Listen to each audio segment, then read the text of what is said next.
Bom, hoje a gente vai falar sobre, temos aí a aula, notas, né, de aula 10,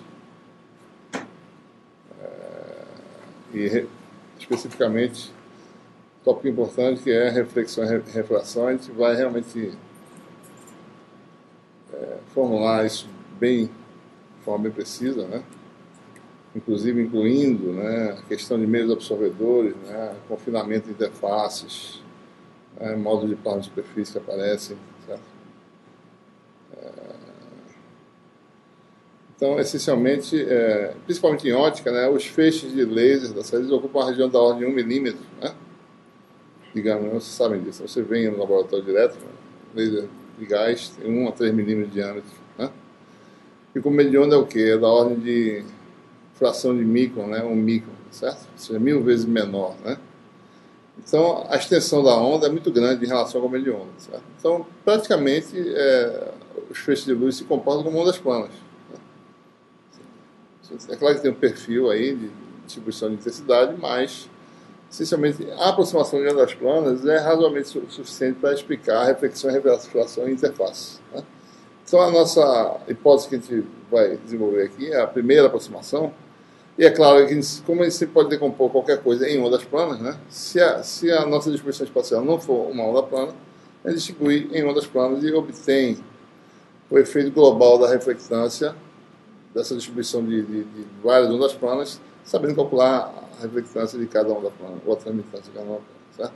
Então, a nossa hipótese é essa: a gente está sempre trabalhando com onda plana porque é o harmônico espacial de qualquer coisa, de qualquer distribuição no espaço, certo? Então, a hipótese é essa, né? Inicialmente, você tem uma interface, né? A gente vai começar com uma interface simples, né, entre dois meios. A gente está sempre usando índice de refração, né, mas isso pode ser coisas mais complicadas, como permissividade complexa de metais, etc. Mas vamos começar aqui com meios 1 e 2. Essa formulação, a gente vai usar índice de refração, eu acho, né? A gente vai usar aqui.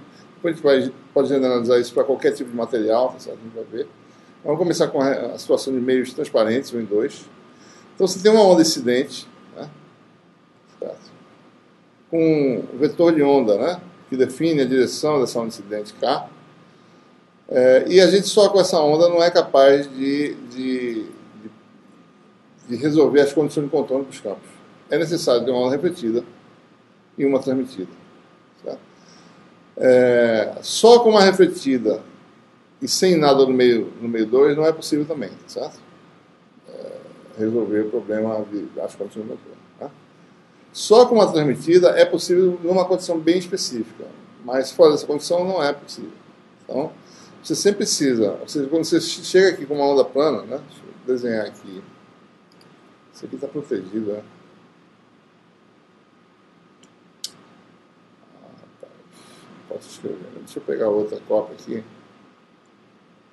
No desenho. Né? Então, você chega aqui na interface, né? Uma onda, né? Quando eu faço isso aqui, é porque a frente de onda são planos de fase constante ortogonais, né? Então aqui você... Outra coisa, quando a gente fala em onda plana, essa onda plana ocupa todo o espaço. Esse espaço é infinitamente extenso, tá? Então, isso acontece em todo o espaço. Então, isso está acontecendo aqui, está acontecendo aqui, aqui. Tem essa combinação de coisas decidindo com essas frentes de onda, certo? É sempre ortogonal de propagação. Então, toda a interface está sendo iluminada por uma onda infinitamente extensa. Então, a onda plana é isso. É uma onda que ocupa todo o espaço, né? Então, quando eu desenho aqui, certo? Estou indicando uma frente de onda constante, né? E aqui também, certo? A gente vai ver para configurações de para polarizações específicas qual vai ser os coeficientes de transmissão e reflexão. No meio, uma permissividade é epsilon 1, índice de refração, permissividade relativa a raiz quadrada, meio 2, né, também. Como eu falei para você, uma onda plana isolada não satisfaz os condições de contorno, né, e a gente precisa adicionar essas ondas. Uma coisa importante é que, se você olhar, certo, uma onda que se propaga aí na direção do vetor de onda chamada de K, né? Digamos que o campo seja simples, certo? Então, essa onda plana tem um comportamento do tipo E igual a um vetor de onda constante, né? Exponencial de menos jk escalar x. Né? No plano z igual a zero, certo? O vetor posição, se vocês olharem esse sistema de coordenadas que nós temos aqui, certo? O vetor posição, que é o vetor cuja origem está aqui, né? É o vetor no espaço dimensional, a ponta dele pode estar em qualquer lugar. Certo? Mas no plano z igual a zero, a coordenada z do vetor posição é zero, então x é o quê? X a x mais y a y. Né? Então, vocês observem que a onda incidente ela vai ter um comportamento no plano, z igual a zero, do tipo é zero menos j, onde você tem aqui aquele produto, né, escalar, kxx mais ky, y. Né? Observem que essa função, são três funções, três componentes, né, no caso, certo? Talvez duas só do jeito que está desenhando, né? Mas cada componente é uma função de x e y, tá? Z igual a zero. Né? A onda incidente é uma função de x e y, a onda refletida também. A onda incidente, nesse plano, ela varia com x e com y que sai do quadro, né? Y está saindo do quadro aqui, nós temos coordenadas. X está na interface. A onda incidente varia com x e y. A onda refletida varia de uma forma semelhante, só que com esse vetor de onda, K2 linhas aqui. Certo? E a onda transmitida varia de uma forma semelhante, só que o vetor de onda é o K'. Certo? Tá? Então, o que acontece aí? Certo? Para eu satisfazer a condição do contorno em todos os pontos x e y da interface, a variação espacial de cada campo tem de ser a mesma em todos os pontos x e y. Certo? Então, eu só posso casar condições de contorno em todos os pontos se a dependência espacial de todos os campos for a mesma dependência. O que quer dizer isso? O fator funcional, que é o fator exponencial complexo, né, da onda incidente, que é K escalar x é igual a zero, que deu essa expressão que eu acabei de mostrar para vocês. Tá? Deu essa função aqui, né? Isso aqui é o Kx é igual a zero. Da onda incidente, tem de ser igual ao Kx da onda refletida, que tem de ser igual ao Kx da onda refletida. Certo? Aliás, essa aqui é refletida, essa aqui é transmitida, né? Certo? Tá claro isso aí, pessoal? Se eu não tivesse a variação espacial dessa função sendo a mesma para as três ondas, eu não posso satisfazer a condição do contorno. Só posso ter funções iguais se a dependência funcional for a mesma. Daí eu tenho amplitudes, né, na frente que vão ter que ser igualadas. Certo? Então, a primeira conclusão que se obtém, certo, é essa. Né? Se vocês olharem para essa... ainda sem pensar em polarização, né? Se vocês observarem, né, não tem K, do jeito que ele está dizendo uma onda plana que está contida, né, num plano que tem a normal, certo? Né? E o vetor de onda é ortogonal à direção Y. Então, eu só tenho K na direção X e Z, certo? Para as três ondas, certo? Então, isso aqui não existe, né? Só tem esse termo aqui, tá certo? Ou seja, o que a gente acabou de falar, né? K escalar x da onda incidente, né, em z igual a zero, tem que ser igual a da onda refletida, K duas linhas, escalar x,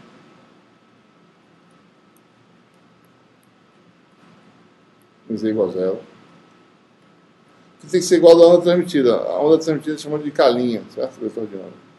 Observe que ele não está impondo que eles sejam iguais, certo? Ele está dando essa liberdade. Né?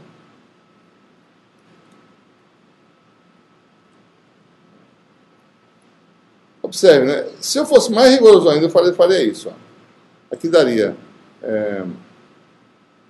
a onda incidente só tem componente de K na direção x e z, né? Então você tem Kx x mais Kz Z tem de ser igual, certo? Z igual a zero, desculpa. Z igual a zero, isso aqui dá zero, né? Kxx tem de ser igual, certo? Nesse caso aqui eu teria, não sei se eu tenho dois componentes, tá? Não sei se eu tenho componente nas outras direções. Então tem que ser K duas linhas x mais K duas linhas y. Na direção z não tem nada, porque z é igual a zero. Tá? Tem que ser igual a quem? K' x, tá? Mais K' y. Certo? Então, a dependência funcional da função exponencial de 1 tem que ser igual a essa, tem que ser igual a essa. Ora, essas funções só podem ser iguais se Kx duas linhas for igual a Kx, certo?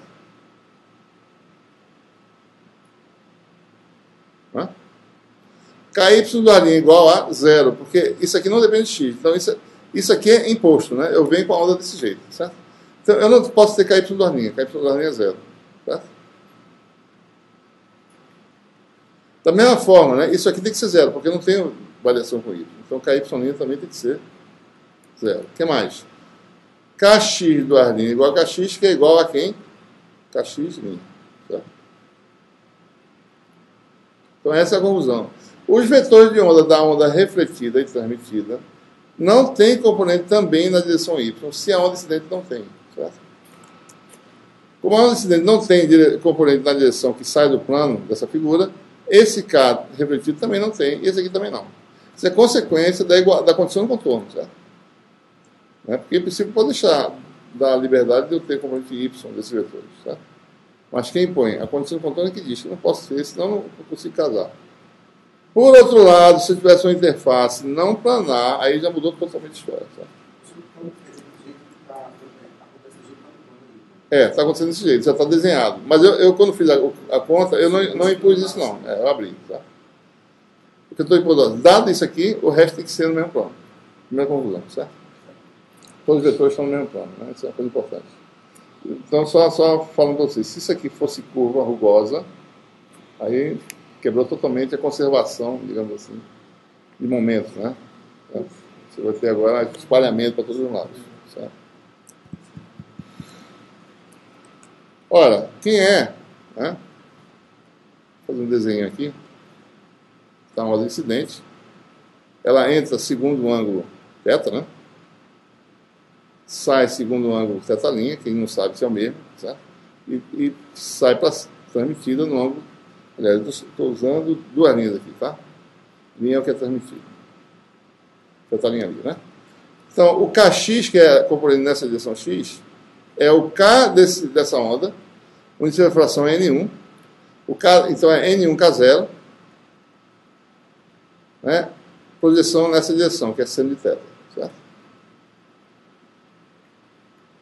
Tem que ser igual a o K dessa onda, né? Que é N1K0, seno de θ duas linhas,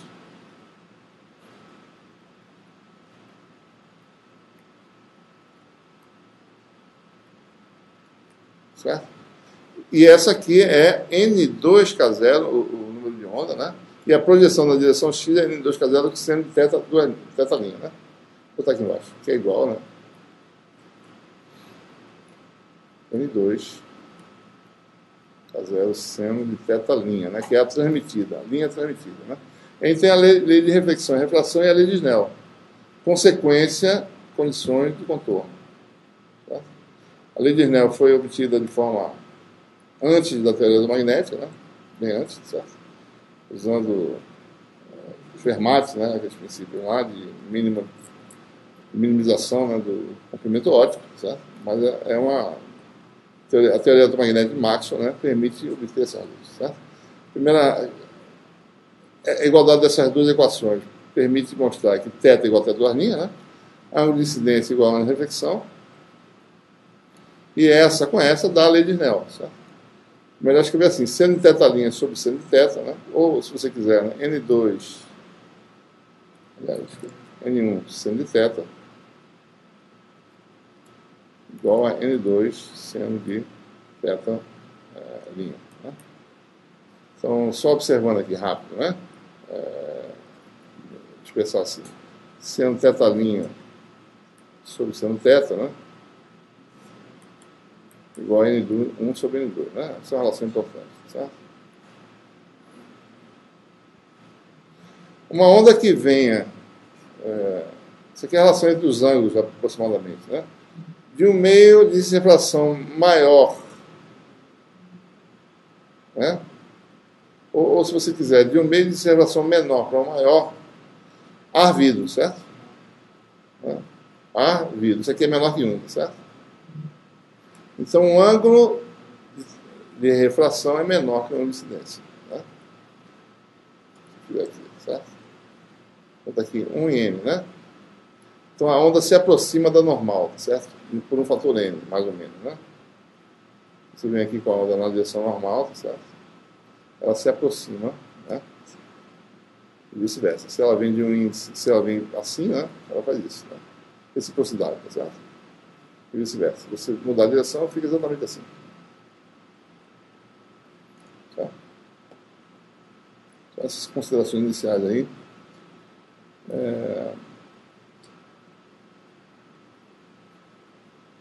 Bom, a gente vai agora considerar, como a gente está falando novamente em ondas planas, né? Eu tenho 2, né? Deixa eu ver se eu tenho outro aqui. Deixa eu abrir o meu outro, certo? Tem um que está com, por alguma razão ele gerou desenhos diferentes, mas para mim poder riscar, eu vou riscar no outro. Ó, 10, certo? Está com um desenho diferente, está assim, tá? Para poder riscar de vez em quando, eu vou deixar ele aqui disponível. Bom, a gente vai, o que eu posso riscar, né? Vai considerar duas possibilidades, uma é chamada polarização paralela, né? E a outra polarização perpendicular. Então, o campo elétrico é localizado no plano de incidência. Tá? Uma outra polarização, que é ortogonal a essa, a gente vai chamar de polarização perpendicular, em que o campo elétrico é ortogonal ao plano de incidência. Né? O que é o plano de incidência? O plano de incidência é aquele que definido, né, que contém os vetores U e o vetor de onda de entrada, certo? Então você define o plano de incidência. O que a gente mostrou anteriormente foi que os vetores de onda transmitido e refletido estão no plano de incidência, né? Certo? Por isso que a gente mostrou. Estão no plano que contém U e K, certo? O é ortogonal à interface, né, e K é o vetor de onda de entrada. Então, um tipo de onda, então a gente vai desenhar aqui no outro, tá? A onda com polarização paralela em que o campo está no plano de incidência. O campo elétrico, né? Está falando do campo elétrico. Está assim, certo? Esse plano aqui, né? Então, consequentemente, para a onda progredir para cá, o H tem que estar saindo, né? Vou desenhar aqui. Tem que estar saindo do quadro, né? Que é vetorial H, tá certo? H está assim, né? E está assim e H está assim, né? Então, o produto vetorial de E com H saindo do quadro vai dar um vetor para cá. Tá? Então, mais uma vez, né? Como essa interface é planar, para mim satisfaz as condições de contorno. Se E está assim e não tem componente na direção Y, os outros S também vão estar de forma semelhante, né? Dirigido desse jeito. Se eu colocar uma componente que tem componente Y, eu provo que ela é zero, certo? Por causa das condições de contorno. Eu posso provar isso. Certo? Então, isso aqui é a polarização paralela. Todos os campos, né? Devido às condições de contorno. O campo incidente está no plano de incidência e o refletido e refratado também. Né? Outra polarização é a polarização perpendicular, em que está ortogonal ao plano de incidência. Né? Então, você tem aí, nesse caso, digamos, está assim, né? Certo? Se ele estiver saindo, né? O H está para cá, certo?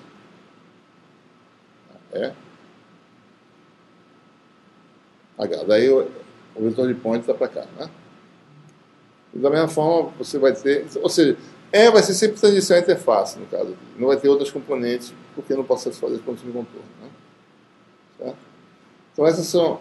E se eu tiver qualquer polarização sem ser nenhuma dessas duas, eu decomponho essas duas e calculo a refletividade, né? De forma adequada. Eu calculo quanto é refletido da polarização paralela, quanto é refletido da polarização perpendicular, calculo o vetor soma e calculo o modo desse vetor, calculo a intensidade, que é o vetor de ponto, certo? Tá bom?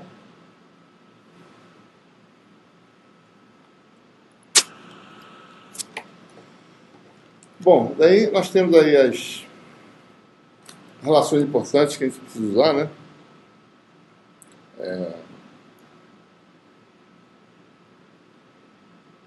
Vamos considerar primeiro o caso de polação paralela, que está desenhado aí. Né? Aí está a configuração, tá certo? Sempre o vetor de point, observa que está desenhado de tal forma que o vetor de point está sempre na direção de cá. Né? Certo? E com H dá cá, nesse sentido, esse E com H dá para cá, esse E com H dá para lá. Então a gente vai desenhar desse jeito os nossos campos, certo? Vetor de onda incidente, né? Só para vocês... Vamos agora escrever com essa anotação, né? Cartesianas. K tem uma componente X. Tem uma componente Z que a gente vai chamar de K1. Tá? Para evitar ter KZ1, né? O 1 quer dizer que é a componente Z, certo? Então vai tentar usar essa anotação. Qual é a relação que existe entre Kx, K1 e o vetor de onda resultante? Né? A soma dos quadrados, o módulo, né? É n vezes K0 ao quadrado, certo? Que é o vetor de onda no meio 1. Então, Kx ao quadrado mais K ao quadrado é K0 em 1 ao quadrado. Né? Se você quiser calcular os ângulos, né? Cosseno θ, tá certo? Né? É a relação. Isso aqui é um ângulo θ, né? Se eu desenhar, deixa eu usar outro aqui. Vou fazer assim. Deixa eu botar aqui o nosso K1 daqui, né? Então não, o K no meio 1, que é o vetor de onda tem módulo K, né? Eu estou desenhando ele com dois componentes, né? Tem o Kx, o componente Z é K1, né? Esse é uma incidência θ, né? Eu posso calcular, por exemplo, né, dessa geometria, cosseno de θ é K1 sobre K. Ou seja, K1 sobre N 1 K0, né?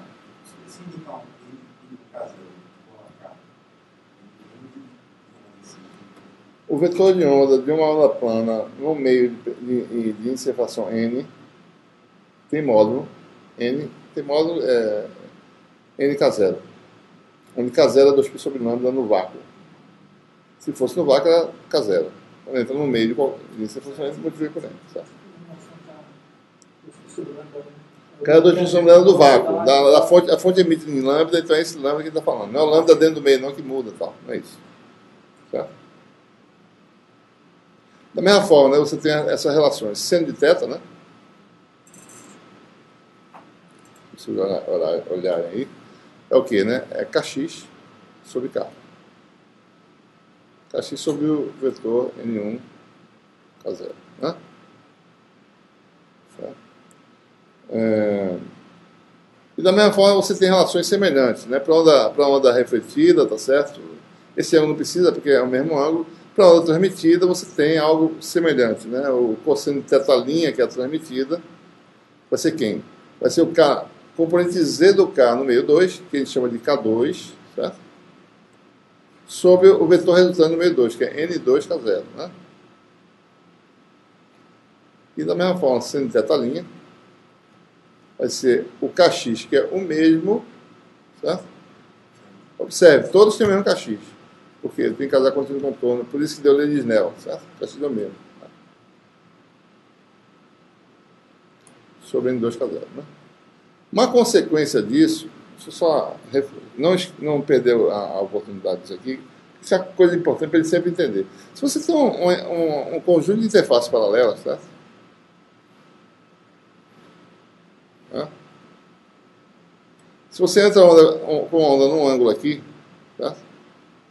Dessa onda vai refratar, né? Vai refratar em todos os lugares, certo? Refrata para cá, refrata. Tem reflexões também, mas ela refrata. Eu quero saber de onde vai passar, certo? Você faz isso, né? E sai como? Sai do mesmo jeito que ela entrou. Né? Ela vai sair do mesmo jeito. Por quê? Porque todas elas, essas ondas, têm o mesmo Kx. Tem o mesmo K nessa direção aqui. Então a inclinação dela é sempre a mesma. Certo? Né? Esse Kx é sempre o mesmo, certo? Então, isso é importante, né? Então esse Kx aqui, não é inclinação, desculpa.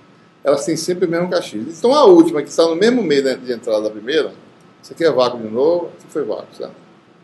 Vai sair, como o vetor de onda é K0, tá? Aqui é K0, vai ser Kx sobre K0 no mesmo ângulo. Kx é o mesmo. Tá? Então você tem conservação de vetor de onda na direção da interface. Então se você tem N interfaces, tá certo? O vetor de onda, o componente dele na interface, a direção da interface é sempre conservado.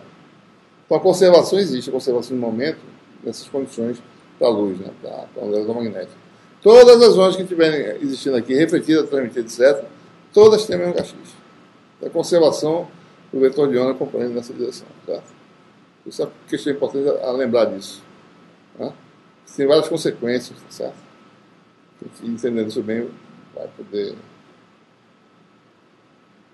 lembrar disso aí. Tá? Certo? Então, essas são relações importantes, por quê? Né? Porque, por exemplo, eu quero saber aqui como expressar o meu campo. Né? Aqui são os ângulos, né? Eu tenho aqui o campo de entrada, certo? Aqui está ele, né? Vou fazer assim,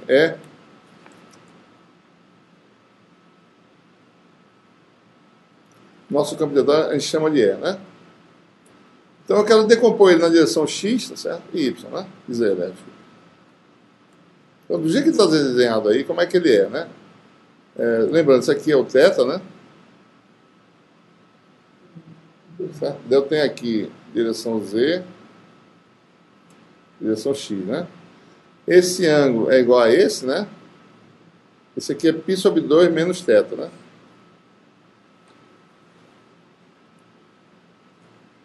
Então, observe, né? EZ é a amplitude do campo, que é S, chama de E mesmo, né? Cosseno desse ângulo, ou seja, seno de θ, né? Tá?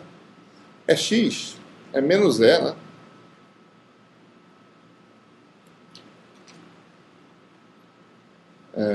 Se aqui deu seno, é porque é X, né? Vai dar cosseno, né? Tá? Ora, quem são seno de θ e cosseno de θ? A gente vai evitar usar ângulos, tá certo? Nessa formulação, porque às vezes os ângulos ficam complexos e a gente perde o significado deles. A gente usando vetor de ângulo fica mais fácil de entender o significado de haver, né, a mudança de número real para número complexo. Então, seno de θ, a gente acabou de mostrar aqui, certo? Aqui, ó, kx sobre N1K0 e cosseno K1 sobre N1K0. Então, isso aqui daria kx sobre N1K0, né, que é o seno de θ vezes E, né? E aqui daria menos K1, né, sobre N1K0 vezes E. Então, o vetor incidente pode ser escrito assim, ó, igual a um fator de escala 1 sobre N1K0,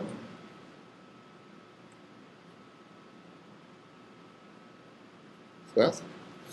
Então, você tem a componente x dele é menos K1,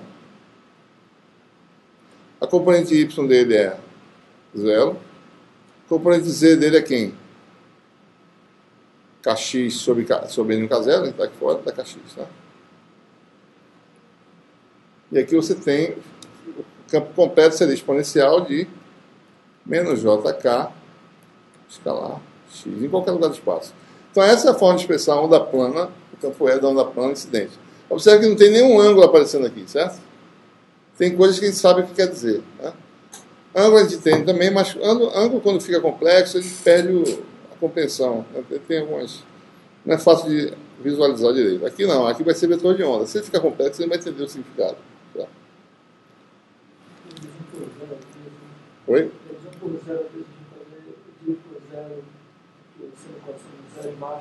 Às vezes, e às vezes ele muda, ele vira, às vezes o seno vira um número complexo. E aí tem que entender o que quer dizer. E com ângulo não é muito trivial de se entender. Entende ângulo no conceito geométrico, mas não no conceito de números complexos. Né? Pode entender, mas tem que parar para interpretar, entendeu? Muito bem, então com essas considerações vocês percebem que eu posso escrever todos os três campos com formatos desse tipo aqui, né? Certo? Foi assim que a gente escreve, né? Aqui fazendo, né? Então, o campo incidente aqui, né?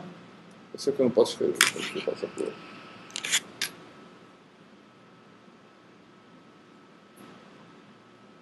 Então, observe, né? A forma de escrever o campo incidente, né? A forma que eu acabei de deduzir. Certo? Então, observe que os outros campos vão ter estruturas parecidas, né? Tá? Só você ver lá e vocês vão fazer essas contas com calma. O H é obtido da equação de Maxwell, né? É K vetorial E, tá certo? Sobre esse parâmetro. O K é esse vetor de onda, né? E é fácil calcular esse produto vetorial, certo? Né? Observe que esse produto vetorial desse com esse dá zero, né? E esse com esse outro dá zero, né? K1 com Kx dá zero. Não tem Kx K1, certo? Você vai ter o quê? Kx com esse Kx dá xz, que dá menos y. Kx ao quadrado vai aparecer. Né? Xz, né? Menos y, então dá menos, certo? E aí você tem zx, que dá mais. K1 ao quadrado com menos dá menos. Então, menos K1 ao quadrado. Isso aqui é o quê? Menos a soma, né?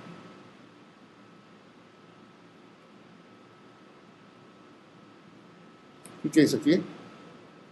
Isso é um módulo quadrado, ou a resultante ao quadrado. Eu não vou falar módulo não, porque depois não é bem módulo, certo? É o quadrado de n vezes o quadrado de K0, certo?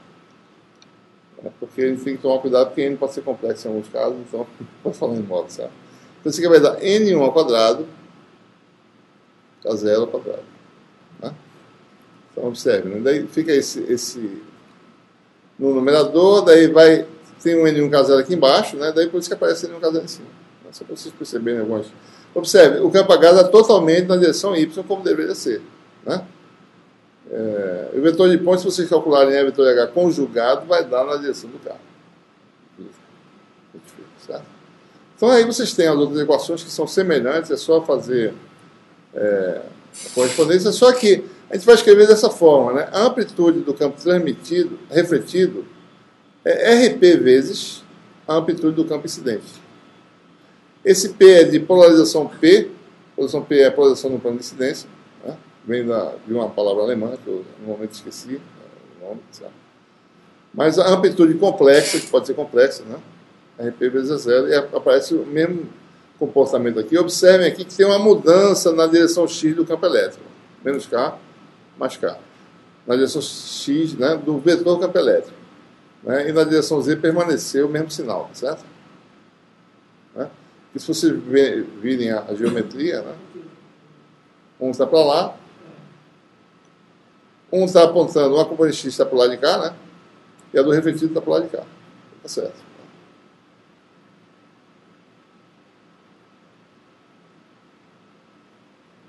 Ok? Campo H parecido, transmitido. Né, algo parecido. Observe que o transmitido tem a mesma forma do incidente, ó, menos aqui, certo? E aí você tem um coeficientezinho que a gente aplica no campo incidente, ou seja, uma fração da amplitude, TP, né, de transmissão, passa por meio 2. Então todo mundo está expresso, tá certo? Ou seja, no fundo, precisa calcular esses coeficientes de reflexão e transmissão, é isso que a gente quer. Né? Como é que faz isso? Aplicando as condições de contorno, interface entre meios transparentes, não há carga nem corrente, nada disso, e não existe, como eu falei para vocês, se existir carga e corrente, elas existem distribuídas, mas não na superfície. Certo? Então, a condição de contorno é essa, né? A normal vezes a diferença, aqui é a normal, né? U é a normal, e ΔE é a diferença dos vetores calculados na interface, né? É 2 menos E1, aonde? Em Z igual a 0. Né? Tá? Então, se a gente joga isso nas equações, cada condição de contorno, a gente obtém uma primeira relação. Vocês observem que nós temos duas incógnitas. Né? Uma é RP, a outra é TP. Eu preciso de duas equações. Uma condição de contorno para o campo elétrico e a outra para o campo H, campo magnético. Né? Da primeira condição de contorno, né, a gente obtém essa relação. E da segunda, a gente obtém uma segunda relação. E, obviamente, o sistema 2x2 pode resolver para RT. Né? Você tem essas equações conhecidas, né? Em termos do índice de refração, certo? Mesmo denominador, nos casos, né? Ou em termos das permissividades, certo? N é raiz de epsilon sobre epsilon zero, né? Não aparece produto de raiz aqui, certo? Então, esse é o resultado obtido para a polarização paralela, né? Ou polarização P, certo? Que aparece no plano de incidência.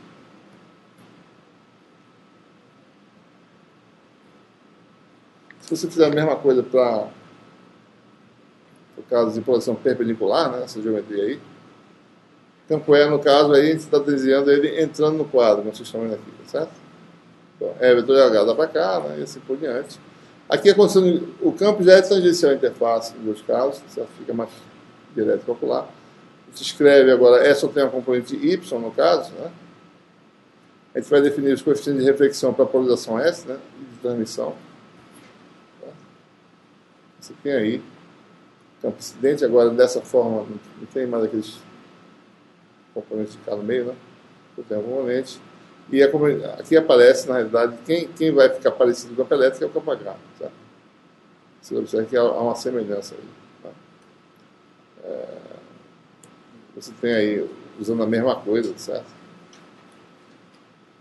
E aí, casando as condições do contorno, se obtém novamente os coeficientes de reflexão e transmissão. Né? E a condição é mais interessante, né? Mais simples, certo? 1 mais RS igual a TS, uma equação, e a outra 1 menos RS igual a K2 sobre K1 TS, e aí a gente resolve. E o coeficiente de reflexão fica mais simples, né? Da polarização perpendicular, né?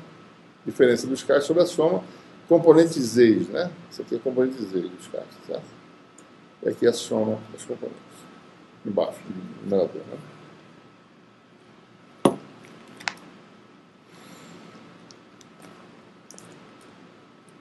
Então, em resumo aí, tá? Essa tabela aí tem, né, diferenças entre os resultados para as duas polarizações, né? Denominadores, observem, para a polarização paralela desse tipo, né? E para perpendicular é só a soma dos K Z, das componentes Z dos K, né? Tá? Muito bem. Aí a gente tem que começar a tomar cuidado quando for calcular a questão de que fração de potência transmitida e que fração de potência repetida. Tá? A gente pode imaginar que é o quadrado de um mais o quadrado de outro, igual a 1, essas relações. Né? Observe que a reflexão é um número menor que 1, né? Porque você entra com a quantidade e sai com um pouco menos, certo? Porque é um pedaço que vai ser transmitido. Né? Então, é importante notar que essa relação é obtida, se vocês mexerem com as expressões aqui, tá certo? Elevar R ao quadrado, né? Somar com T2 vezes K2 sobre K1, vocês vão obter sempre essa relação. Isso independentemente da polarização, né? É sempre verdadeira essa relação aqui. Né? E isso é consequência da conservação de energia, certo? E aí que a gente tem que realmente tomar cuidado para equacionar as coisas direito, né? Então vamos considerar meio sem perdas, né? O que a gente sabe é que se você tem uma superfície fechada, qualquer que seja ela, né? O fluxo para fora dessa superfície ou para dentro, tanto faz, né? Dá zero. Fluxo de potência, né? Só teria algum valor na luz se tivesse consumo ou liberação de energia nesse meio. Como não temos perda, né? Então nós temos essa propriedade. Então vamos calcular aí, usando esse princípio básico. Né? Deixa eu fazer uma figura, pegar a figura melhorzinha, porque você está descaracterizada.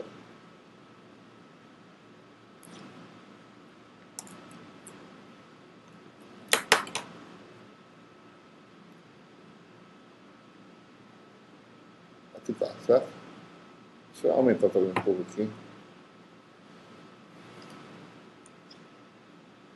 Aqui está o nosso volume, né? Volume limitado para uma superfície fechada, certo? Nós temos essa seção transversal dele. Né? Você observa que as ondas planas fluem, entram por todos os lados aqui, certo? Saem, entram e refletem, etc. Tem também uma parede, né? Nessa direção aqui, a direção X, não, Y, né? Certo? Nossa superfície fechada tem outra do lado de lá também. Uma coordenada Y constante. Mas só que não há fluxo nessas duas paredes, porque nosso fluxo está sempre se dá, né, no plano, certo? XZ, né? Então, observe, a gente tem que calcular o que aí, né? Você tem a onda incidente, S, né? Essa desenho não está muito bom, né? Tá bom aqui, certo? Para uma superfície fechada, eu posso entrar pelo lado, né, ou por cima aqui, tá certo? Então tem sempre fluxo devido a onda incidente por aqui, ou por aqui pelo lado. Se eu entrar por aqui, né, eu tenho uma componente Z de SZ, que vai importar para o fluxo para cá, né? E a componente SX não flui através dessa parede aqui, certo? Se eu entrar por aqui, quem vai importar é a componente X, né, que está aqui, certo? Que entra aqui. Né? A componente Z da potência incidente não vai importar. Né? Então eu vou calcular como, né? Vou calcular, isso aqui tem uma altura aí, dz1, e esse aqui uma altura dz2. Vou calcular a potência que flui nessa parede, incidente, mais a refletida, porque observe que aqui tem potência refletida fazendo isso. Como eu falei anteriormente, isso é uma onda plana infinita, certo? Ela ocupa todo o espaço. A onda refletida está em todo o espaço, a onda incidente também e a transmitida também. Então, nessa parede tem fluxo lateral devido ao incidente, fluxo lateral, certo? Devido à onda refletida, que é o S duas linhas, né? SX, e o SX devido à onda incidente. Então, aqui tem duas coisas que contribuem para o fluxo aqui, certo? Tá bom? Nessa parede aqui tem SZ duas linhas que contribuem para baixo, né? E SZ, que vocês estão vendo aqui, ó, que está contribuindo para cima, certo?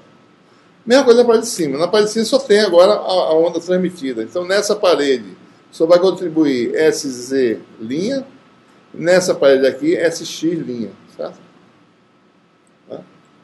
Então, é isso que precisa calcular.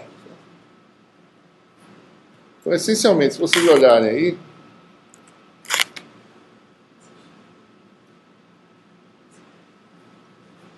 observe, né? Essa contribuição aqui, acho que talvez na outra seja melhor. Né? Deixa eu ver se eu posso aumentar um pouco aqui e ver melhor isso aqui. Essa figura talvez fique melhor se eu aumentar, né?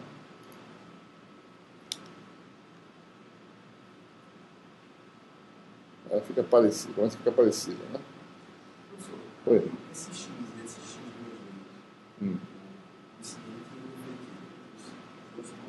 Mesma direção. O incidente faz isso. 1 milhão de ondas planas, certo? Fazendo isso. A refletida faz isso. A componente X de cada um está assim, né? As duas estão indo para lá. Todas as ondas viajam para lá, tá certo?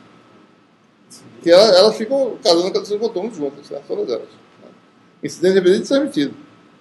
Certo? Então todos eles têm uma componente X, que é para a direita, né? É X duas linhas, é X linha.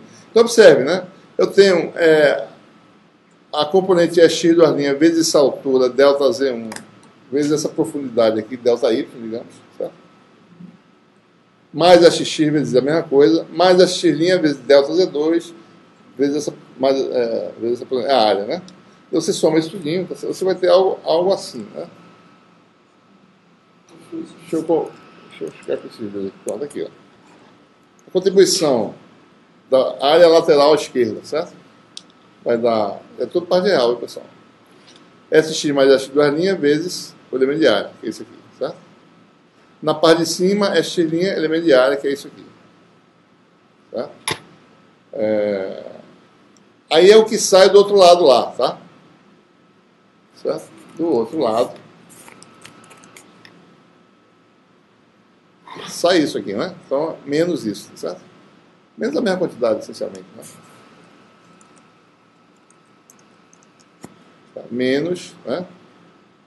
Algo parecido com o que nós temos aqui, ou seja, isso vai ter um cancelamento na realidade, né? O que vem aqui, sai lá, certo? É isso que a gente está mostrando. Daí você tem, esse termo aqui vem de onde, né? Isso aqui é do lado 1, né? O lado 1 é, flui para cima SZ, para baixo SZ duas linhas, que é repetido. Vezes a área, que é comprimento X aqui, comprimento Y, certo? Por essa área aqui. E na parte de cima, né? O que sai é exatamente isso, a zelinha dx daí. Se a gente somar isso tudinho, você vai ter cancelamento e a gente obtém essa relação de conservação de potência. Certo? Ou seja, naturalmente as ondas já se cancelam, o que entra aqui já sai naturalmente. Certo? Então o que você tem que pensar é as componentes Z dos vetores de onda. Certo? são relacionadas dessa forma. Né? Então, essa é a relação que se obtém usando o teorema de Point. Certo? Essa é a relação fundamental para se poder calcular corretamente potência refletida e potência transmitida de uma onda, um feixe de luz ou outra coisa. Né? Bom, se o meio 1 não tem perdas, que é o que ele está assumindo, a parte real de SZ é o próprio SZ, né? Onda refletida também, né, tem a mesma característica. Então a relação é ainda menos restrita, né? SZ da onda de entrada é igual a da onda refletida mais a parte real de SZ linha, certo? Então, essa é a lei de conservação de potência, certo? Observe que eu não botei aqui que isso aqui é S linha, certo? Então, a gente vai ver já por quê. Isso aqui pode ser um número complexo, então a parte de A pode ser zero. Pode ser imaginário puro, certo? Sob que condições a gente vai ver isso aí. Ora, por que se obtém essa relação? Né? Basta você fazer um diagrama geométrico, certo?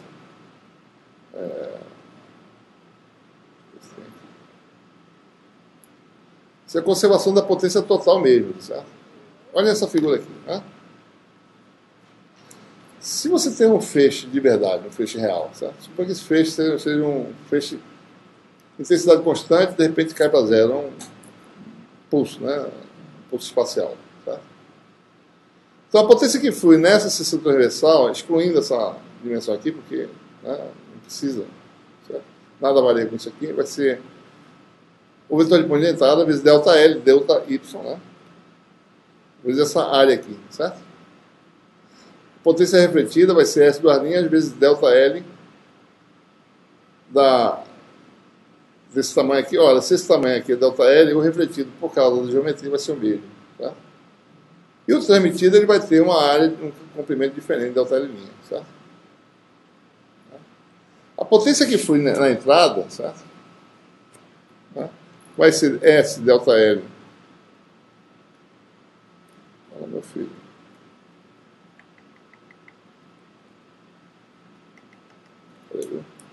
Emergência. Vou ter que fazer isso.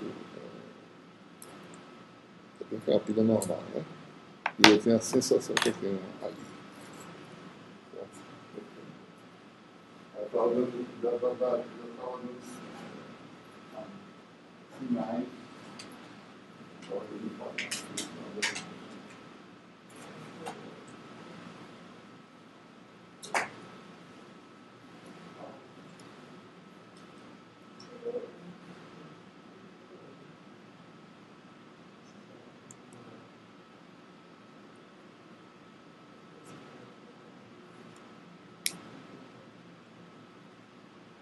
Voltou.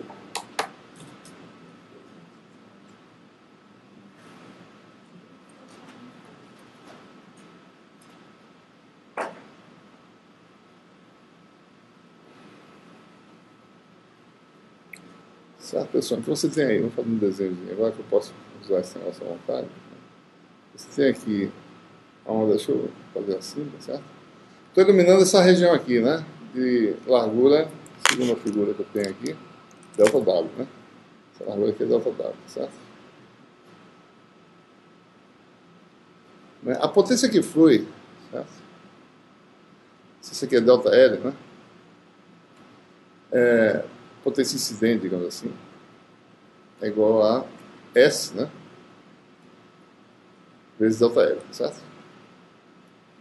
A refletida está no mesmo ângulo, tá certo? Esse comprimento aqui é o mesmo. A potência refletida é S delta L. Tá?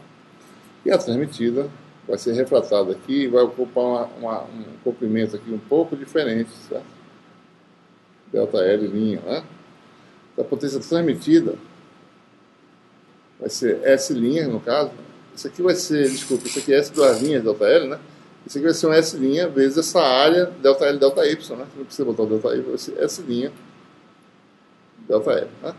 Então a potência incidente é igual à soma das potências refletivas mais transmitidas. Essa é a relação que a gente tem, só que delta L aqui é linha, né?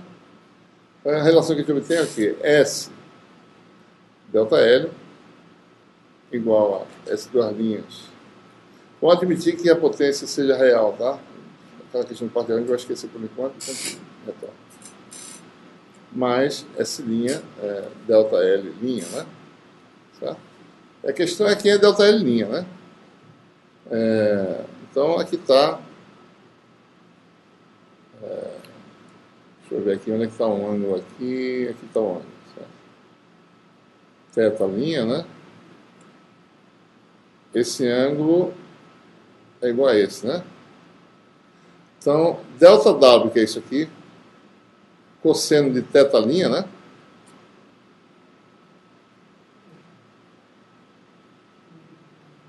É igual a delta L', né? Certo?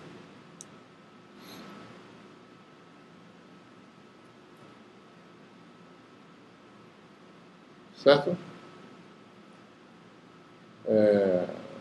Delta W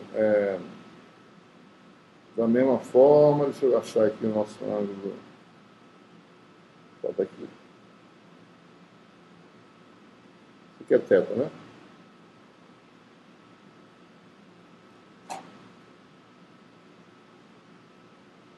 Esse aqui com esse. Esse aqui é pi sobre 2 menos θ. Esse aqui é θ também, né? É isso? Esse é perpendicular a esse é perpendicular a esse, né? Esse é perpendicular a esse. Então é a mesma coisa.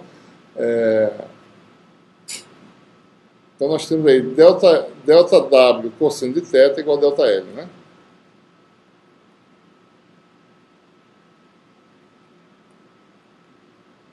Então se eu substituir delta L' e delta L pelos correspondentes delta W, você tem essa relação aqui, né?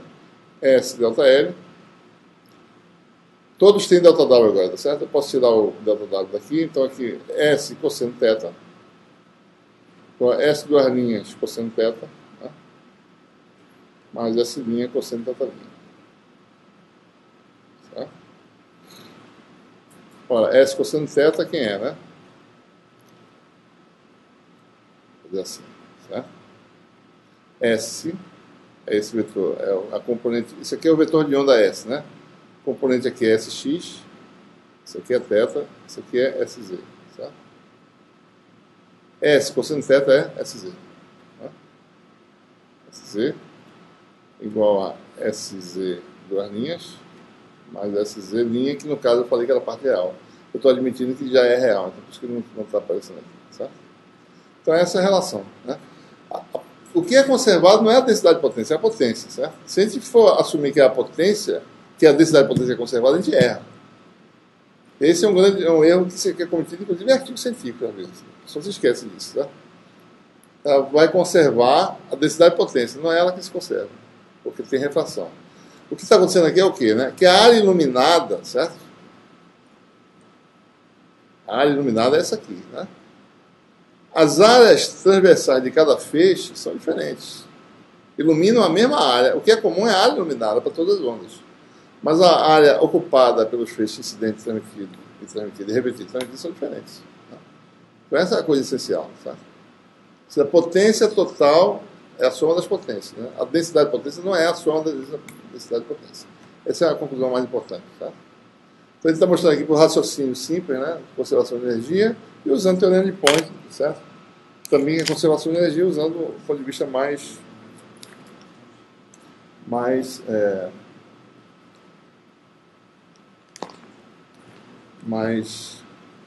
científico, mais usando as equações de Maxwell, né?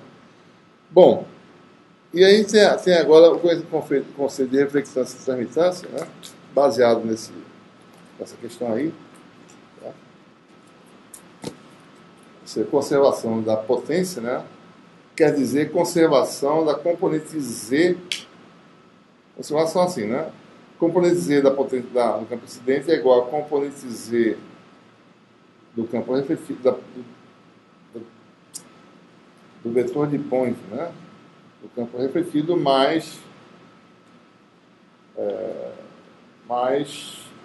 a parte real, né? do campo transmitido, né? Também é como dizer, tá? Esse nosso é depois. Muito bem. Um pouquinho aqui. Certo? Bom, então veja, reflectividade e transmissividade são esses dois parâmetros que a gente acabou de falar, né? A reflectividade, certo? Reflectância e transmitância tem a ver com potência, densidade de potência, né? Então, vamos determinar esses dois parâmetros, né? Então, se você calcular a densidade de potência da onda incidente, né, você tem essa expressão aqui, estão lembrados, né? Impedância da onda, né, sobre N, né? Daí ele fica aqui em cima, certo? A impedância da onda é no vácuo, esse eta zero, né?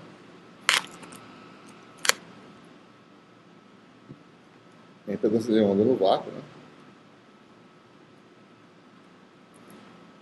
Raiz de M0 sobre epsilon zero, né? Aproximadamente 377 ohms, tá? No meio de índice de refração N, a impedância de onda simplesmente é dividir por N, né? Certo? No meio 2, a impedância vai ser reduzida do fator N2, né? Então, não é difícil perceber que essa é a expressão para a densidade de potência. Tensão ao quadrado sobre resistência, né? V2 sobre R, certo? E a direção de quem? Do vetor de onda, U. Estou misturando as coisas aqui, tá certo? Eu botei U como sendo a normal interface, era para ser N, né? Lá atrás. Então, U é a direção do vetor de onda incidente, que dá para esse vetorzinho aqui. Onda refletida tem um comportamento, né? Se você for calcular, né? E vetorial H conjugado, vai aparecer R do campo, R conjugado do campo magnético. Né? Deu o produto dos dois, que dá módulo de R ao quadrado. Né? Campo E tem um R, campo H também tem R, mas quando é conjugado, dá R conjugado. Daí aparece lá, né, essa expressão, certo? Na direção do vetor unitário da onda refletida, ou duas linhas, dá para o seu vetor aqui. E a onda transmitida aparece também, né? Teve esse conjugado, módulo T ao quadrado, certo? E aí ele tem que tomar cuidado, né? Observe, o que é isso aqui? De onde vem isso? Né? Não posso buscar, né? Tem esse fator aqui que aparece, certo? De onde vem, né? O campo transmitido, certo? A linha, ele tem um fator exponencial de menos J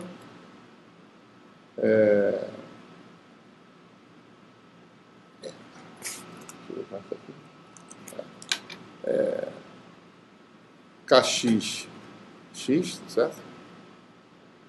Mais K2 linha, né? Aliás, desculpa, mais K2, quer dizer, certo? Esse é o vetor de onda K escalar x para a onda transmitida. O H tem algo parecido, né?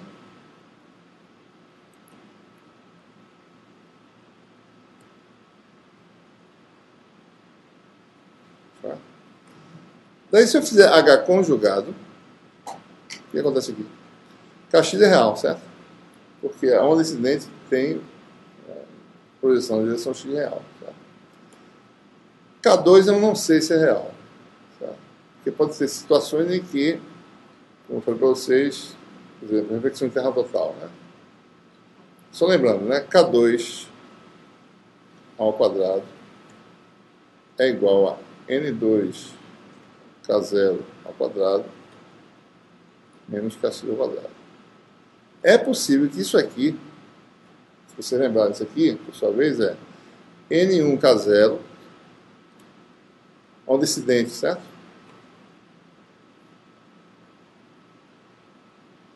Seno de θ, né? Determinado pela onda incidente aqui, ao quadrado, certo? É possível, dependendo da relação entre N1 e N2, que esse número supere esse para um dado ângulo. Certo? Quando isso acontecer, K2 ao quadrado é negativo. K2 é um número complexo. Puramente imaginário, no caso. Né? Ou seja, quando eu fizer o conjugado disso aqui, eu vou fazer mais J, conjugado de menos J dá mais J, Kx conjugado é Kx, e K2 conjugado é K2 conjugado. Certo? Então, quando você produz o vetorial desses dois, isso aqui cancela.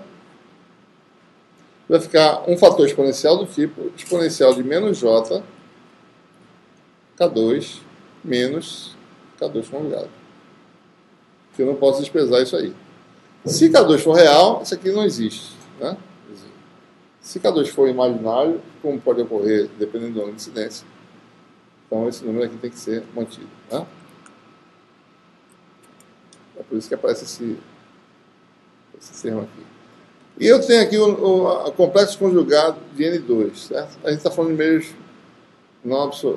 meios sem perda. Então isso aqui vai ser o número real. Mais na frente eu vou voltar a essa questão de novo, tá certo? Então lembre-se que eu tenho, né, quando eu calculo o conjugado, tá certo? Aparece aqui essa possibilidade de conjugado do observação, certo? E aí está. Observe também o seguinte, ó, N2 conjugado, né, se fosse número complexo, e aqui apareceria N2 embaixo, que é diferente, né? N2 conjugado sobre N2 não dá 1, né? Então, algumas considerações eu vou ter que fazer depois, no caso de meios. Então, jogando na expressão lá do balanço de potência, né, densidade de potência, a componente Z, tá certo? Já levando em conta, né, todos os fatores, tá certo? Então, aparece essa razão aí. E se você faz Z igual a zero, esse termo aqui vai embora, né? Certo? Sai. Fica a parte real desse fator aqui. Certo? Então, essa é a relação que a gente obtém, né? Módulo quadrado da reflectividade, módulo quadrado da transmissividade, certo? E o número real, a parte real disso aqui. Se o meio 2 é sem perdas, N2 conjugado é igual a N2, né? Vai embora. Fica só agora K2 sobre K1. Tá? Parte real. Então a gente vai definir aqui, né? A reflectância como sendo o quadrado da reflectividade módulo, né? E a gente vai definir a transmitância da estrutura como sendo isso aqui tudinho, certo? Não é o módulo quadrado de T. É o módulo quadrado de T vezes a parte real disso aqui, tá? Então aí você tem uma relação bem interessante, né? Com essas definições, você tem aqui, né? Aquela relação 1 igual a R mais T. A fração de potência refletida mais a fração de potência transmitida dá, né? Tem que dar 1, certo? Essa é a definição correta de transmitância, né? E às vezes as pessoas esquecem disso aqui, mas essa é a definição correta, certo? Ok. Bom, algumas características, né? A gente está falando sobre essa questão de... isso aí é a relação que a gente está definindo, certo? E isso aí está sendo, observe que eu não estou dizendo para que onda, né? Essa é uma definição geral, qualquer que seja a polarização, certo? Independe da polarização, né? Então, usando as expressões, para cada tipo de polarização, você tem uma expressão para reflectância e uma para transmitância. Né?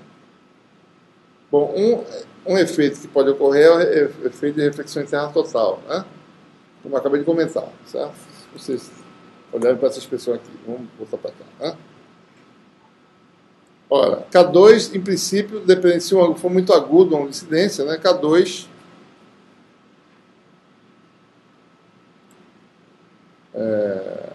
vou botar assim, né? K2 sobre K0, certo? K2 sobre K0, né?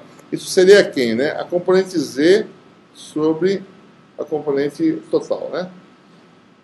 Na verdade, isso aqui é assim, certo? Dá o cosseno desse ângulo aqui, né? K2 sobre... Não é isso, não. É K2 sobre N2 K0 que dá isso, né? Se eu multiplicar por N2 K0, eu tenho esse ângulo aí, certo? Se eu dividir por K0, né? Vai dar N2 ao quadrado, certo? Menos N1 seno θ ao quadrado, né? Raiz. Essa é a razão K2 sobre K0, certo? Ora, isso aqui, em princípio, pode ser θ, por exemplo, θ igual a 0, né? Número real, certo? Mas θ vai aumentando e pode chegar um momento que isso aqui dê 0 e passa a ser negativo, certo? Existe um ângulo crítico em que isso aqui é 0, certo? Ou seja, basta que seno θ seja seno θc igual a N2 sobre N1. Né? O ângulo crítico a partir da transição de número real para número imaginário. Certo? O que acontece exatamente no ângulo crítico? Né? No ângulo crítico. Ora, a onda transmitida não varia com o Z, certo? Teoricamente, a onda ocuparia um espaço infinitamente extenso sem variar, né? Ela vai até o infinito, certo? Você teria uma onda se alastrando, né? Condições muito próximas disso são possíveis, né? Se você ficar muito próximo desse ângulo aí, a variação com o Z da onda se torna bem longa em relação ao minion, assim, né? Certo? Mas é claro que você não tem onda plana perfeita, né? Você tem várias ondas com ângulos diferentes, você nunca tem essa perfeição de atingir, né, exatamente o ângulo crítico. Você tem várias ondas compondo o seu feixe, certo? O que acontece para θ acima de θc, né? Isso aqui se torna negativo e K2 vira um número imaginário puro, certo? Ora, o que acontece? A dependência com o Z da onda é exponencial de menos JK2Z, né? Com Z, certo? KXX já existe, mas só a dependência com Z. Quando isso aqui passa a ser um número imaginário, certo? Vamos dizer, digamos, né? K2 igual a menos J gama 2, eu vou botar um mais aqui, mas aí queria dizer que a onda ia crescer, certo? J gama 2 menos J gama 2, onde gama 2 é o contrário daqui, certo? Você vai mudar o sinal, né? Gama 2 é dado por raiz quadrada acima, né, do ângulo crítico, N1 seno θ ao quadrado, menos N2 ao quadrado, né? Tá? Você tem esse parâmetro aí, né? Gama 2 sobre K0, desculpa. Tirei uma raiz, a negativa, podia extrair a positiva, né? Mas o que quer dizer, né? Quer dizer que a dependência com Z agora passa a ser exponencial de menos gama 2 número real, vezes Z. Então a onda faz o quê? Ela decai na direção Z.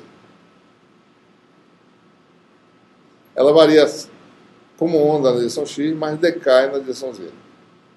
Se eu tivesse escolhido mais gama 2, ela aumentaria, certo? Isso seria possível num filme, ter as duas situações. Não numa região aberta, porque ele não pode ter aumento, né, de amplitude, certo? Sem nenhuma razão, né? E a amplitude vai aumentar indefinidamente. O que se espera é que a amplitude diminua, né? Então, acima do ângulo crítico, a onda faz um tunelamento, né, na linguagem dos físicos, né? Tem um tunelamento, mas ela não tem comportamento ondulatório na direção Z, né? Então, as equações, certo?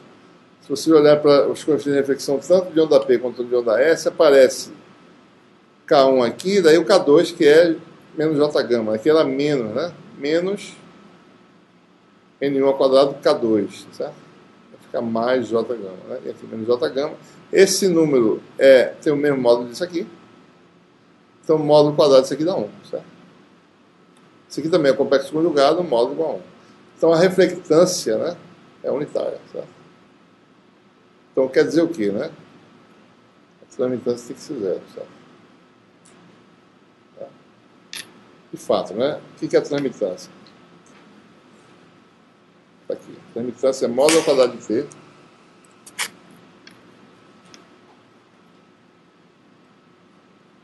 módulo da transmissibilidade ao quadrado, parte real, K2 sobre K1, né? É isso? K2 é menos J gama, isso aqui dá módulo T ao quadrado, parte real,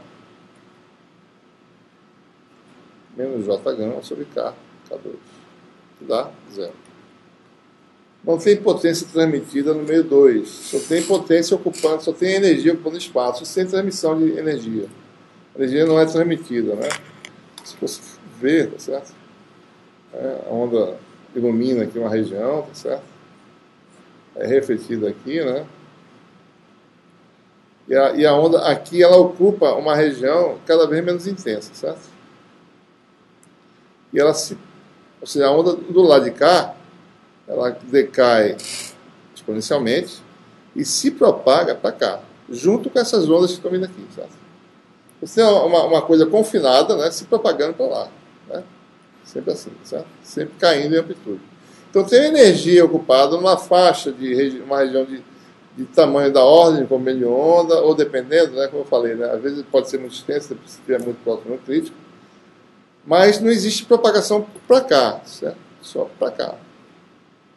Essa coisa acompanha para dar sempre a condição do contorno sendo satisfeito, certo? Então nada acontece para cá, né? Nada. Ou seja, vai caindo cada vez mais. Agora, se eu pego aqui e corto o meu material, eu vou ter alguma amplitude que vai conseguir sair. Ó, vai ser uma região infinita, eu não consigo. Um outro fenômeno interessante é a ocorrência. Esse é um fenômeno, como eu falei, né? Nos dois casos, polarização P e S, né? Isso ocorre nos dois casos.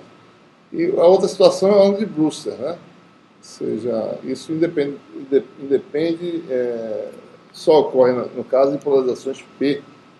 Né? Se você olhar para a expressão para transmissão, deixa eu ver se eu botar de volta aqui. A questão é quando é que a reflectividade dá zero, né? Se é possível isso acontecer, né? Se não ter nada refletido na interface, né? Da expressão, certo?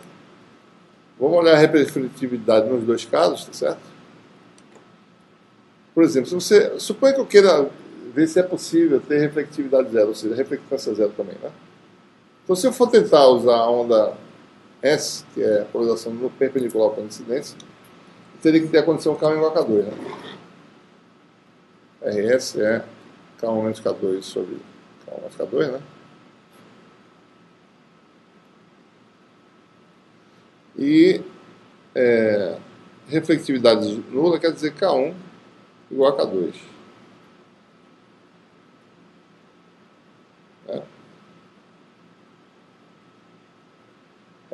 Ora, se os meios têm índices de refração distintos, né? Certo? Eu não posso satisfazer essa condição, né? N1 K0 seno de θ, né? Aliás, desculpa, cosseno, né? É o K1, certo? N1 K0, eu vou fazer isso aqui, certo? A direção Z, né? É isso aqui, certo?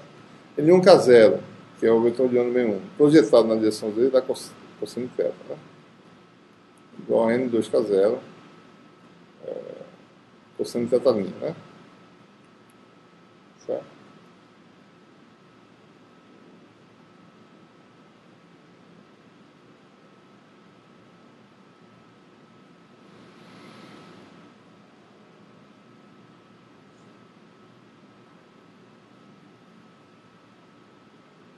Θ', né?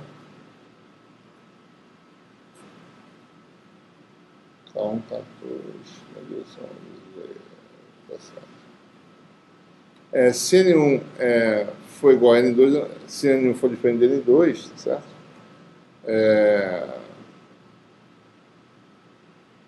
Eu tenho também N1 cosseno de θ, né? Deixa eu botar aqui, igual a N2 cosseno de θ', né?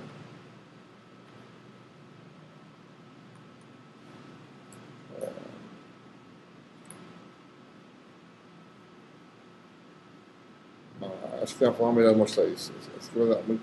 Veja. Ambos têm a mesma componente x, concorda? Tá? O K no meio 1, que é módulo N1K0, tem a componente x, que é Kx, certo? O módulo dele é N1K0, né? O componente Z, que é K1, né? O vetor no meio 2, que é o K', tem módulo N2K0, certo? Componente x, que é a mesma. Componente Z, que é... Isso aqui não é K1 não, pessoal. Isso aqui é K, né? Que é K', certo? Aliás, é K1, que é K2, né? Ora, se esse vetor de onda tem módulo diferente desse, eles têm a mesma componente x, né? Para eles serem iguais, certo? Se eu tiver K1 igual a K2, quer dizer que esse vetor aqui tem que ser igual a esse, né? A magnitude tem que ser a mesma, concorda? Para mim ter esses dois iguais, eu igualo totalmente, né? Esses dois vetores. Só pode ter os dois iguais se N1 for igual a N2. Então é sem interface. É possível se não tiver na interface, ou seja, é o mesmo meio. Sabe? Né? Então, não é possível obter refletividade nula para meios distintos. Para polarização S, né? Não consigo. Tá? Já para polarização P, não é impossível. Né? Olhando para a expressão aqui, tá certo? A condição é anular isso aqui, né? Certo? Então, voltando lá para baixo. Deixa eu pegar outro.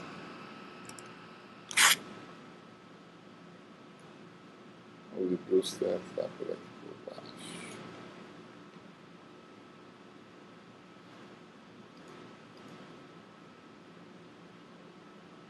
Um pouco aqui.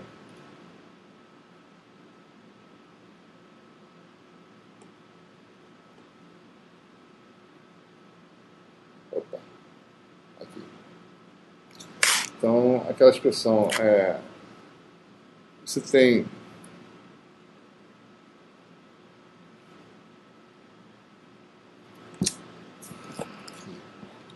cadê? Vamos ver as duas expressões separadas. Deixa eu botar aqui para gente analisar. Então, eu quero igualar aqui. Cadê, rapaz? N2 ao quadrado K1 e N1 ao quadrado K2, né?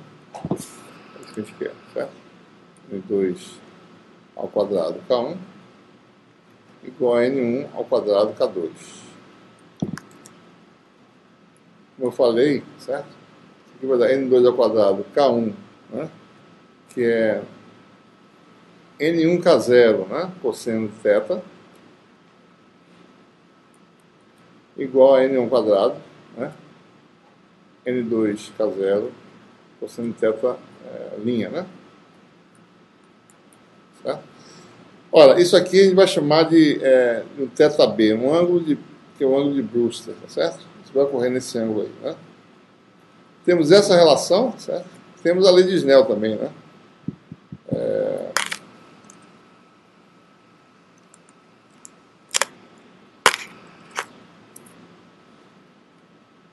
Ou seja, essa é a primeira relação que a gente obtém, né? Cosseno de θ2 sobre cosseno de θB, cosseno de θ' no caso, né? Sobre cosseno de θB,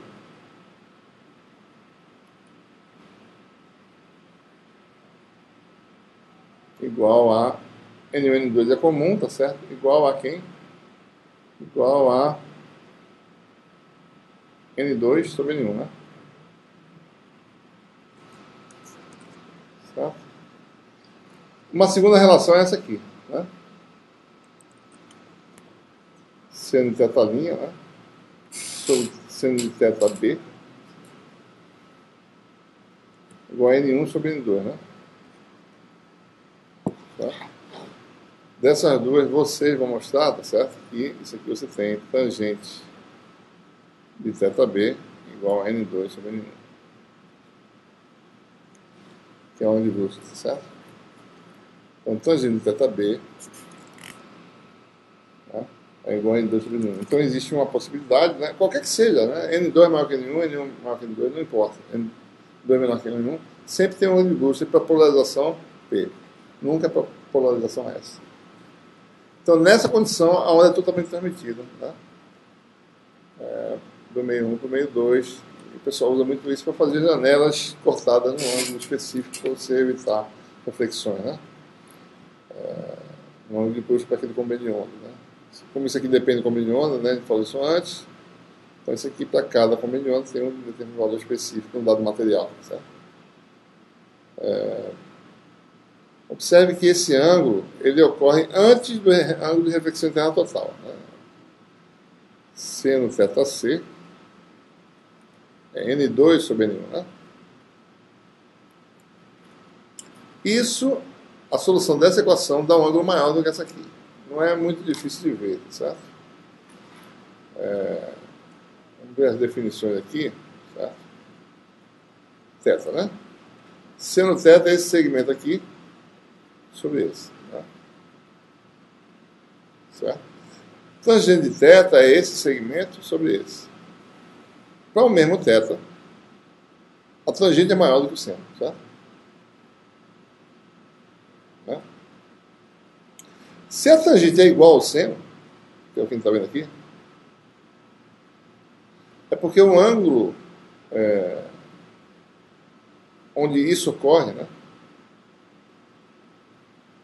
é menor do que o ângulo onde o ângulo crítico ocorre. Certo? Está claro aí? Não?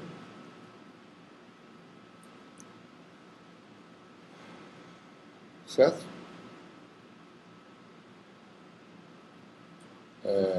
Seno de θ é dado por essa expressão, né? E se tangente de θ é dado pelo mesmo valor, né? Como é que eu posso falar aqui? Deixa eu ver aqui. Ficou claro, pessoal? Não? O que dá maior? Em geral, a tangente é maior, né? Para o seno dar maior, certo? Peraí, deixa eu ver aqui. Tangente é isso sobre isso, né? O seno é menor. O seno de um mesmo ângulo é menor, né? Para o seno ser igual, certo? O ângulo tem que ser maior. Certo? O ângulo onde o seno é dado por esse valor tem que ser maior ao ângulo onde a tangente é dada por esse valor. Eu tenho que aumentar o ângulo para eu ter o mesmo valor de seno igual a tangente, concorda? Né? Tem que ter um ângulo maior, certo? Então aqui seria θB, isso sobre isso. Eu tenho θC, tem que aumentar isso aqui para dar o mesmo valor da razão. Então dá um ângulo maior. Então sempre θC é maior do que θB, certo? Então vocês sempre vão ver, se vocês olharem a curva de reflectância de um material qualquer, de uma interface, vocês vão ver primeiro para ondas P, né? Ondas polarizadas por incidência. Primeiro você tem uma queda, certo? Do ângulo daí você tem a reflexão interna total, né? Tem aí, por exemplo, essas curvas aí, né? Para ondas P e ondas S, né? Onda P exibindo o fenômeno de reflexão interna total, certo? Descobrindo de Brewster aqui, né? De repente isso aqui vai, reflexão total, você tem a reflectância 1. E aí você tem a onda S, não tem ângulo de Brewster, não tem aquela, simplesmente vai. Tem esse efeito aí, tá?